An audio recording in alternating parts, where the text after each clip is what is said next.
Le sujet ce matin, c'est une approche bénéfique et salutaire. On peut dire ça avec moi? Une approche bénéfique et salutaire. Au cours de notre dernier réveil annuel, l'Esprit Saint nous a interpellés pour nous approcher de Dieu.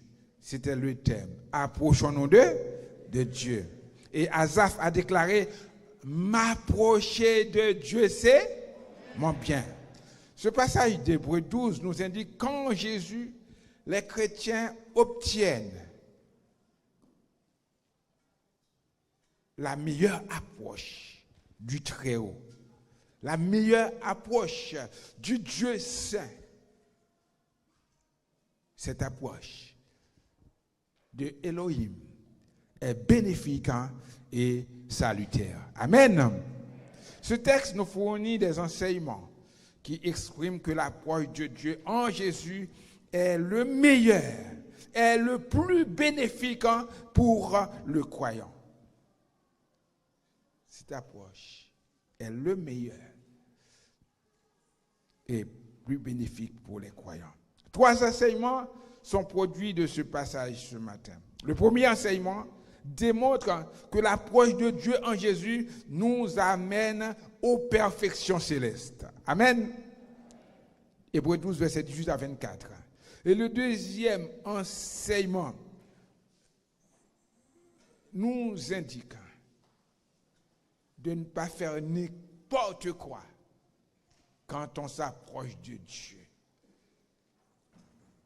C'est du verset, il faut surtout l'écouter quand on s'approche de lui. Hébreux 12, verset 25 à 27.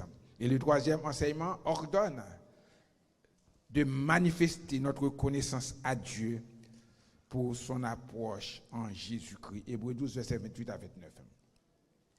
Je vous rappelle, frères et sœurs, que ce livre hébreu, dont l'auteur demeure inconnu, était adressé aux chrétiens juifs qui sombraient dans la désolation, dans le découragement,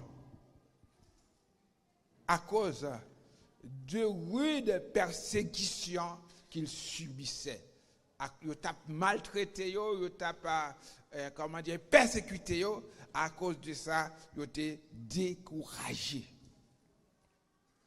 Ils sont encouragés à garder la foi en s'assurant de la supériorité, de la révélation, de la rédemption et de la finalité à l'alliance ancienne avec Moïse, qui est devenue caduque, on peut dire obsolète et même désuète par la mort expiatoire de Jésus. J'explique un peu. Hébreu écrit pour montrer que sacrifice Jésus a, alliance Jésus par le sang de Jésus a, li supérieur à alliance Moïse, qui est faite dans l'Ancien Testament. Et alliance ça, li pas vinn gagner, comment dirais-je, li vinn dépasser par la mort de Jésus. La mort de Jésus pour qu'il expie nos fautes à la croix. Quand il s'est écrié, tout est accompli. Tout est accompli. Cela nous amène, frères et sœurs, ce matin, à entrer dans notre premier enseignement qui démontre que l'approche de Dieu en Jésus-Christ nous amène aux perfections célestes. Hébreux 12, verset 18 à 24. Je m'excuse auprès des projectionnistes ou bien projectrices que je n'ai pas pensé à vous donner les versets pour les préparer. Hébreux 12, verset 18 à 24, qu'est-ce qui est dit? Si vous ne vous êtes pas approché d'une montagne qu'on pouvait toucher et qui était embrasée par le feu, ni de la nuée, ni des ténèbres, ni de la tempête, ni du retentissement de la trompette, ni du bruit des paroles telles que ceux qui l'entendirent demandèrent qu'il ne leur en fût adressé aucune de plus simple, car ils ne supportaient pas cette déclaration. Si même une bête touche la montagne, elle sera lapidée. Et ce spectacle était si terrible que Moïse dit, je suis épouvanté et tout tremblant. Mais vous vous êtes approchés de la montagne de Sion, de la cité du Dieu vivant, la Jérusalem céleste, des myriades qui forment le cœur des anges, de l'assemblée des premiers-nés, inscrits dans les cieux, du juge qui est le Dieu de tous, des esprits, des justes parvenus à la perfection, de Jésus, qui est le médiateur de la nouvelle alliance, et du sang de l'aspersion qui parle mieux que celui d'Abel. L'auteur rappelle le spectacle effrayant qui s'est déroulé lors de la promulgation de la loi, dans les versets 18 à 21 d'Hébreux 12. Si on veut lire, on peut lire aussi Exode 19, versets 10 à 24. On ne va pas tout lire. On va lire quelques versets. Le verset 12, et Exode. Pour qu'on voit comment ça s'est passé. Le verset 12. Tu fixeras aux montagnes, tu fixeras au peuple des limites, tout alentour, et tu diras, gardez-vous de monter sur la montagne ou d'en toucher le bord. Quiconque touchera la montagne sera puni de mort. Voilà. Il y a des limites. Tout le monde ne pouvait pas s'approcher de la montagne sainte. Le peuple était empêché de même toucher la montagne sous peine de mourir. Le verset 19 nous détaille, verset 16 à 19, nous détaille comment ça s'est passé, qu'est-ce qui s'est passé. Le troisième jour, le verset 16, au matin, il y eut des tonnerres, des éclairs et une épaisse fumée sur la montagne. Le son de la trompette retentit fortement et tout le peuple qui était dans le camp fut saisi d'épouvante. Moïse fit sortir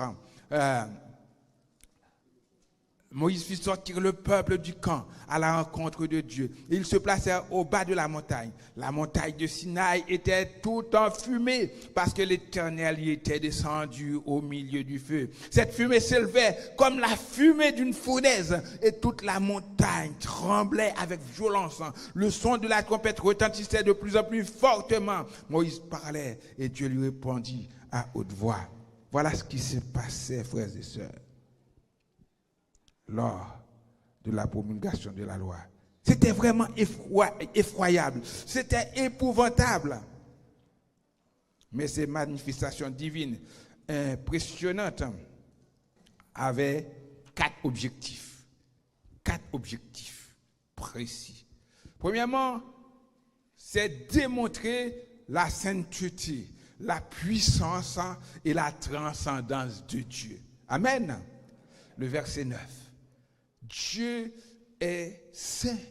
Il n'est pas mélangé. Il est à part. Amen.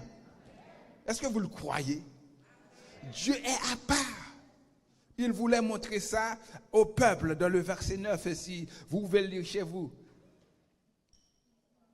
Et il voulait montrer sa transcendance, il est au-dessus. Bien qu'il soit immanent, immanent c'est montrer qu'il est à côté de nous, il est tout près de nous. Mais la transcendance c'est au-dessus, il dépasse tout. Il voulait montrer ça par cette démonstration. Deuxième objectif, c'est qu'il voulait insuffler la foi en Dieu et établir l'autorité de Moïse. Insuffler la foi en Dieu. Montrer qu'il faut croire en lui. C'est le deuxième objectif. Et montrer l'autorité aussi de Moïse. Parfois, Dieu nous place, mais il y a des personnes qui ne veulent pas savoir rien de nous, qui veulent nous déstabiliser, qui veulent montrer que nous ne sommes pas là, nous n'avons pas le droit, nous n'avons aucun pouvoir. Mais c'est ce qui se passait en Israël. Mais Dieu voulait montrer l'autorité de Moïse.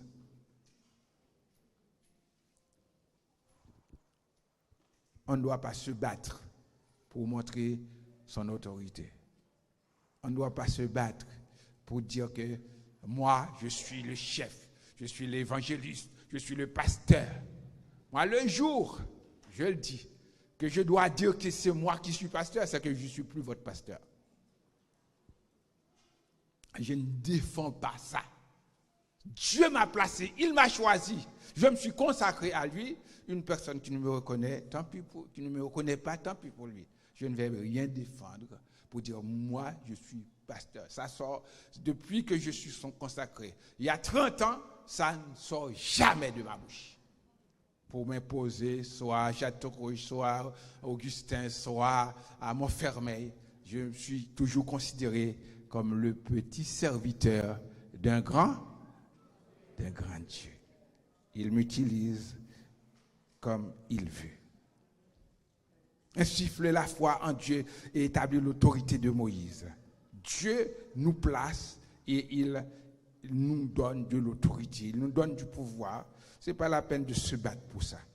Le troisième objectif, c'était remplir le cœur des Israélites de la crainte de Dieu, afin qu'ils ne se livrent pas au péché. On trouve ça dans le verset 16. Ok, vous pouvez le lire, et c'est dans Exode. Remplir le cœur pour qu'il y ait la crainte. C'est pourquoi il y a ce spectacle si effrayant. Et quatrième objectif, c'est faire clairement comprendre au peuple que la désobéissance le mènerait au jugement et à la mort. Amen. Amen. La désobéissance mène au jugement et à la mort. La désobéissance à la parole de Dieu, c'est ce qui nous entraîne là, frères et sœurs. Adam et Ève, ils ont désobéi. Moi, je ne demande pas d'obéir à ma parole. Je vous demande seulement d'obéir à la parole de Dieu. Je vous dis, frères et sœurs, si je vous dis quelque chose qui n'est pas de la parole, vous pouvez faire ce que vous voulez. Mais je ne vous apporte pas des choses modernes, des choses extraordinaires, des choses mondaines. Mais tout ce que je vous dis, ce que je prêche, doit venir de la parole de Dieu. Je ne prêche pas la science, je ne prêche pas, etc. Mais ce que l'on prêche, c'est que Dieu est là. Il nous permet de nous approcher de lui. Il nous permet de nous approcher de lui. Et il faut comprendre que Dieu veille sur sa parole pour l'exécuter, comme c'est dit dans Jérémie chapitre 1er, verset 12. Les Israélites furent troublés quand ils entendent les termes de la loi. Même Moïse tremblait et était épouvanté. Cette loi révèle quoi? La juste colère de Dieu contre le péché, ses exigences pour être conforme à sa volonté. Elle prouve la conviction qu'on doit avoir contre le péché et démontre notre éloignement de Dieu sans pouvoir produire la rédemption et le salut. La loi, en un mot, nous montre le péché, nous montre notre incapacité de vivre conformément à la parole de Dieu, mais la loi ne rachète pas. La loi ne sauve pas. Celui qui rachète et qui sauve, c'est Jésus de Nazareth. Nous devons seulement croire en lui. C'est lui qui nous donne le salut. Pour nous croyants de la Nouvelle Alliance, nous obtenons un accès libre. Vous voyez, à l'opposé, ils ne pouvaient pas aller à la montagne, toucher la montagne. Même les animaux, s'ils touchent la montagne, ils vont être tués. Mais en Jésus, nous avons un accès libre à Dieu. Un accès libre à chaque heure, à chaque moment, nous pouvons aller vers Dieu. Alléluia! Alléluia! Merci Seigneur! En Jésus, nous nous approchons des bénédictions célestes. Lorsqu'on lit le verset 24 et Hébreux chapitre 12, qu'est-ce qui est dit au verset 24?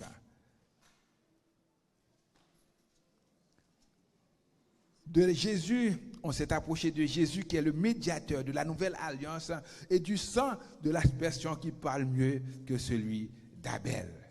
En Jésus, nous avons ses droits. Nous nous approchons des bénédictions célestes. Hébreux 12, verset 22a, nous dit, on est approché de Sion, la Jérusalem céleste. On est approché de Sion, la Jérusalem céleste. Au verset 22, c'est ce qui est dit. Ah, c'est quoi Sion? C'était le centre du culte, de la communion, le centre de la communion, le centre de la relation avec Dieu. Il faut, c'est là qu'on adorait avant. C'est pourquoi la femme samaritaine a dit à Jésus, vous adorez à Jérusalem. Et nous adorons sur la montagne, sur cette montagne. Sion, Jérusalem, c'était le centre de l'adoration. Et il dit, et c'est nous ne nous approchons pas de la Jérusalem terrestre, mais nous nous approchons de la Jérusalem céleste. Parce que quand on regarde dans les journaux, on voit ce qui se passe à Jérusalem. On ne peut, les Juifs n'ont même pas le droit d'aller sur l'esplanade des mosquées. Ils ne peuvent pas y aller. Et on trouve seulement un mur, un pan de mur où ils vont prier. Jérusalem est divisée. Mais nous aspirons à la Jérusalem céleste et nous avons le droit d'y entrer par Jésus. Hébreux 12, verset 22, il dit, on est approché de la compagnie des anges et des autres croyants. On est approché, verset 22b, de la compagnie des autres croyants. Si on veut lire, verset 22b. Hein.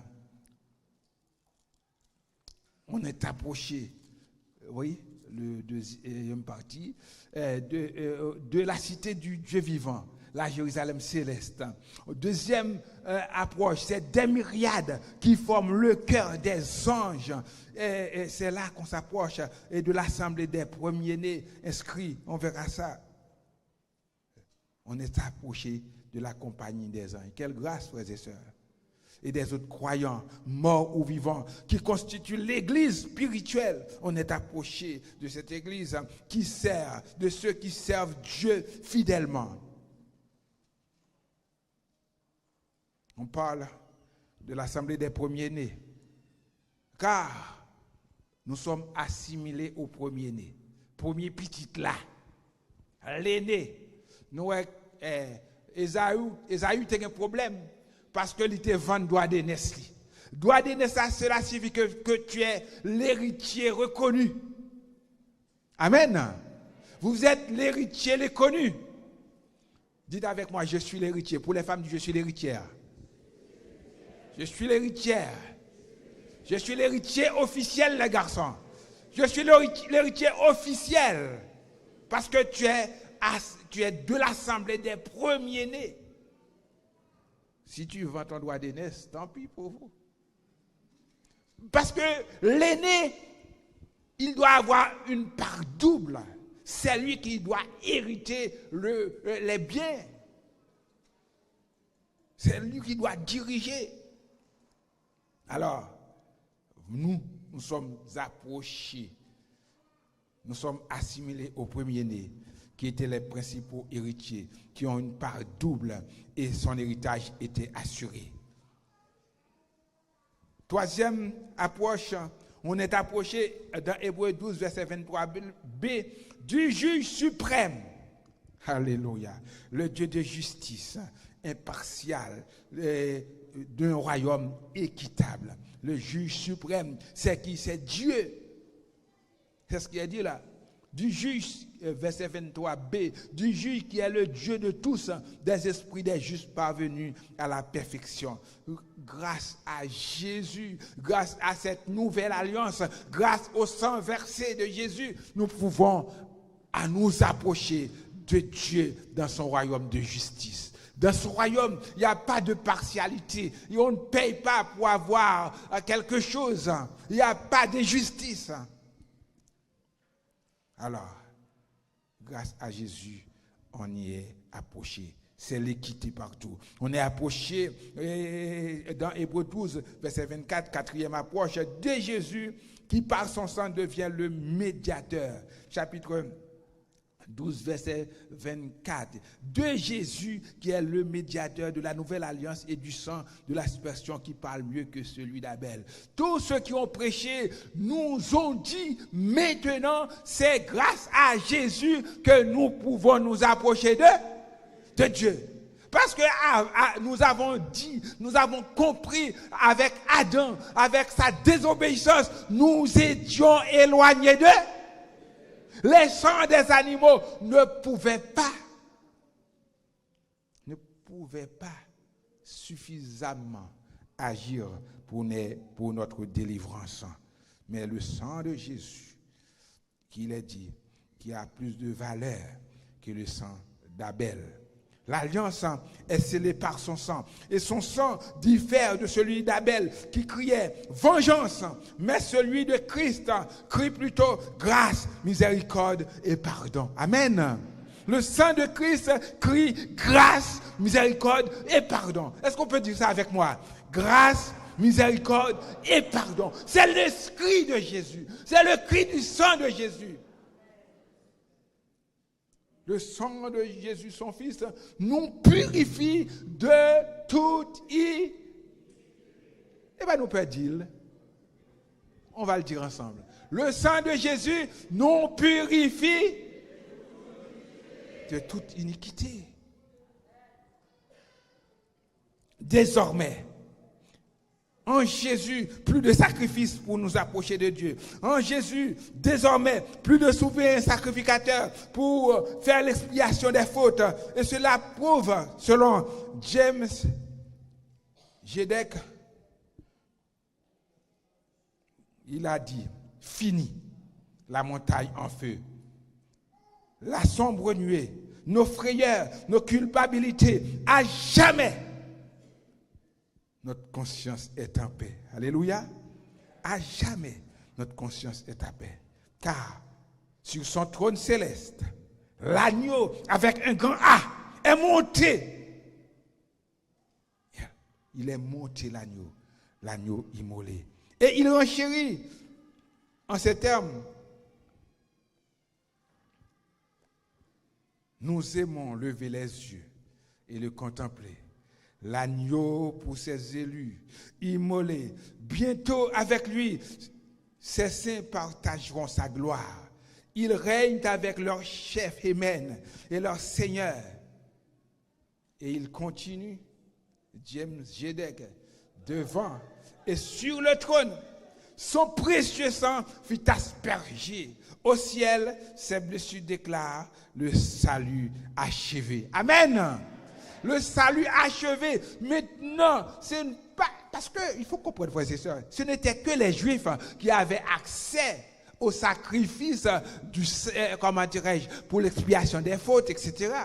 Mais maintenant, en Jésus, que vous soyez jaune, que vous soyez rouge, que vous soyez noir, blanc, tout le monde est sur le même pied d'égalité. Nous pouvons tous nous approcher de Dieu. Il n'y a pas de mur de séparation. Il n'y a plus de voile. Le salut est achevé. Le salut est arrivé enfin. Nous sommes sauvés. Et c'est en Jésus, nous pouvons chanter. Quelle assurance! Je suis sauvé. Quel avant-goût du ciel m'est donné.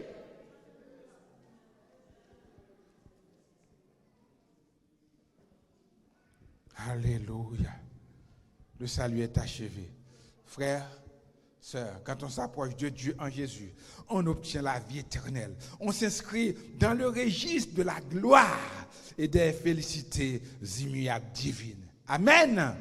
Disons merci Seigneur. Ce qui nous conduit à notre deuxième enseignement. Le deuxième enseignement de ce passage indique que le châtiment horrible réservé pour ceux qui rejettent la voix de Dieu. Il y a un châtiment pour les gens qui n'ont pas obéi à la parole bon, qui n'ont pas écouté ça bon Dieu dit. Comme il est dit dans Ecclésiaste 4, verset 17. On doit s'approcher de Dieu pour... Je demande de projeter ça pour nous. Ecclésiaste 4, verset 17. On va le lire. C'est très intéressant. Pour vous qui venez à l'église, au lieu de vous conformer, vous prenez le temps de parler, vous êtes là pour discuter, sans dire des choses intéressantes parfois. Non, il a dit dans ce passage, prends garde à ton pied lorsque tu entres dans la maison de Dieu. Approche-toi. Pour faire quoi? Approche-toi pour faire quoi? Pour écouter. Plutôt que pour offrir le sacrifice des insensés, car ils ne savent pas qu'ils font mal. Quand on vient à l'église, on se met à parler, on offre le sacrifice des insensés. Ne te presse pas, verset, nous allons lire ça, ne te presse pas d'ouvrir la bouche et que ton cœur ne se hâte pas d'exprimer une parole devant Dieu, car Dieu est au ciel et toi sur la terre. Que tes paroles soient donc peu nombreuses. Car si les songes naissent de la multitude des occupations, la voix de l'insensé se fait entendre de la multitude des paroles. Lorsque tu as fait ton vœu à Dieu, ne tarde pas à l'accomplir, car il n'aime pas les insensés. Accomplis le vœu que tu as fait. Mieux vaut pour toi ne point faire de vœu que d'en faire un et de ne pas l'accomplir. Ne permets pas à ta bouche de faire pécher ta chair et ne dis pas en présence de l'envoyé que c'est une inadvertance. Pourquoi Dieu s'irriterait-il de tes paroles et détruirait-il l'oreille de tes mains? Car s'il y a des vanités, le verset 6, dans la multitude des songes, il y en a aussi dans beaucoup de paroles. C'est pourquoi crains Dieu. Crains Dieu. Quand on vient à l'église, on n'est pas venu pour jouer, on n'est pas venu pour dire n'importe quoi. On s'approche de Dieu, frères et sœurs. Pour écouter, au lieu de raconter des bêtises, au lieu, c'est le moment que tu as ton ami à parler. Non, ce n'est pas le moment. Ce n'est pas le moment. On doit respecter la présence de Dieu qui a dit l'Éternel est dans son saint temple. Que toute la terre fasse silence. Parfois, la personne parle, on lui dit de s'étercelle pour montrer ses grands madames liées, il parle plus raide. Pour montrer ses grands messieurs liés, c'est la cause plus raide. Et pourtant, il y a le moniteur qui dirige, qui enseigne, il y a le pasteur qui prêche, il y a la personne qui dirige les chants. Attention de ne pas être pris comme des insensés. C'est ce qui est dit dans le passage à partir du verset, du verset, comment dirais-je, 25. Gardez-vous de refuser d'entendre celui qui parle. Et si ceux-là n'ont pas échappé, qui refusèrent d'entendre celui qui publiait les oracles sur la terre, combien moins échapperons-nous? Et si nous nous détournons de celui qui parle du haut des cieux, lui dont la voix alors ébranla la terre et qui maintenant a fait cette promesse une fois encore, j'ébranlerai non seulement la terre, mais aussi le ciel. Ces mots, une fois encore, indiquent le changement des choses ébranlées, comme il est en fait pour un temps, afin que les choses inébranlables subsistent. Amen. L'écoute doit être attentive. Ce qui sous-entend, on ne doit pas écouter seulement, on doit aussi mettre en pratique. Pour ne pas être comme celui qui a bâti sur le sable sa maison, qui voit son édifice s'écrouler au moment des intempéries, mais plutôt sur le roc solide, Jésus, la parole de la vérité. Quand dans la maison reste inébranlable contre vents et marées, Comme on a vu en Haïti, les maisons étaient construites, mais n'étaient pas bien, n'étaient pas sûres etc. Pour la plupart, dès qu'il y a un tremblement de terre, tout s'écroule. Tout s'écroule. Alors, frères et sœurs, faites attention. Il faut obéir à la parole de Dieu. Le châtiment sera plus grand pour ceux qui refusent d'obéir à celui qui seul peut sauver. Au Sinaï, la voix de Dieu a provoqué un tremblement de terre. Mais comme l'a dit le prophète Agé au chapitre 2, verset 6, encore un peu de temps et j'ébranlerai les cieux et la terre, la mer et le sec. Ce n'est pas seulement montagne, là, bon Dieu, pour le faire trembler, non? Le ciel est là, et la terre, la mer, etc. Et le sec, et la terre aussi.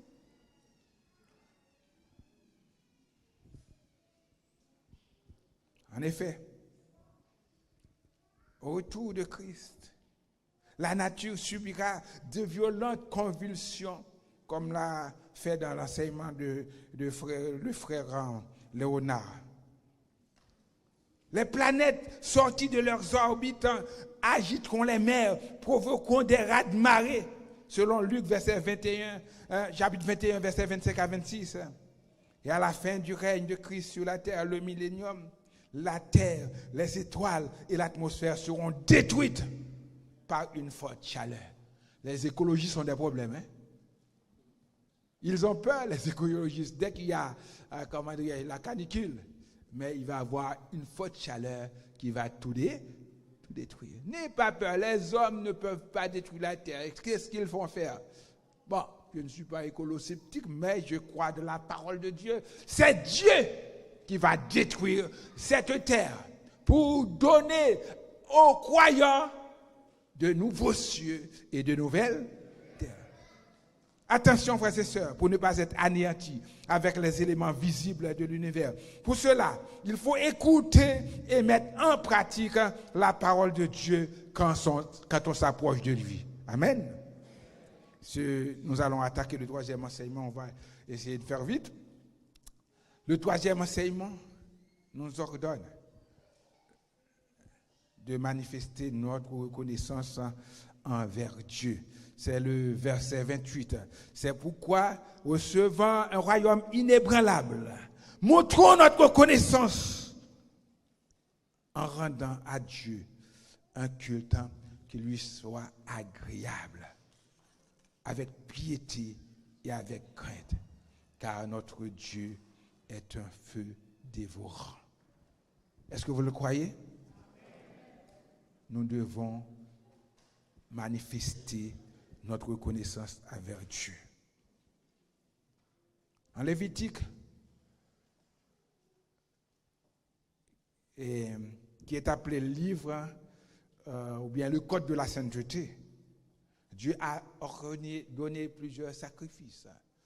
L'Holocauste, sacrifice d'expiation, sacrifice de culpabilité et l'offrande végétale.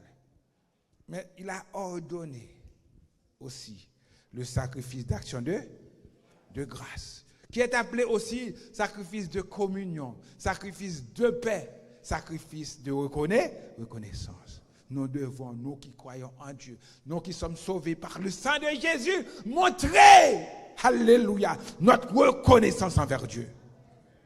Dieu aime quand nous manifestons notre reconnaissance à son égard. Il est écrit en 2 Timothée 3, versets 1 à 2. Si vous avez le temps de projeter, vous pouvez le faire. L'ingratitude. L'ingratitude, dans les derniers temps, les hommes seront égoïstes, amis de l'argent, etc. Ingrats.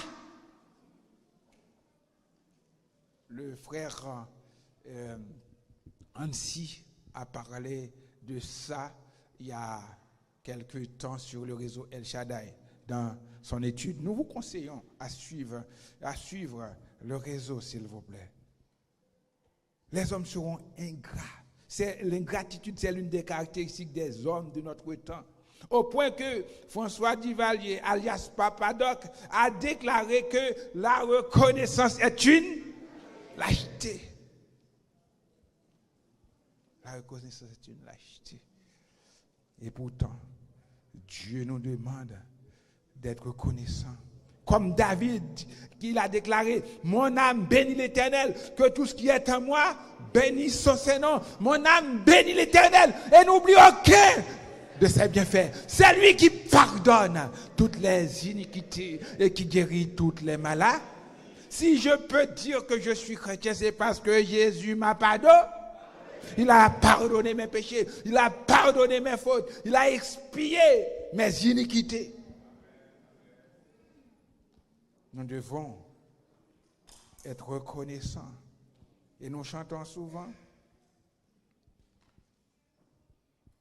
comptez les bienfaits de, comptez les bienfaits.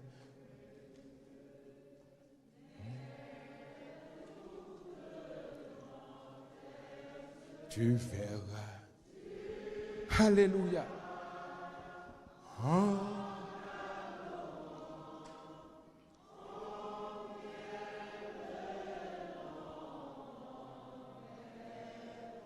Et nous chantons aussi ça pour m'bailler l'Éternel. Ça pour Amen pour Sam Kabali. C'est bien fait son innombrable. Ça son Kabali, lui-même qui voit le souffle de vie, lui-même qui va dormir lever, lui-même qui prend soin chaque jour, qui veille sur Timounouyo. Et en plus, il baille la vie était. Amen. Il baille la vie était. La vie éternelle. C'est recommandé par le Seigneur, surtout sous la plume de l'apôtre Paul qui nous dit en Éphésiens 5, verset 19, rendez gloire en toutes choses et manifestez notre reconnaissance vis-à-vis de Dieu. Lisez ça pour nous, vous mettez la caillou.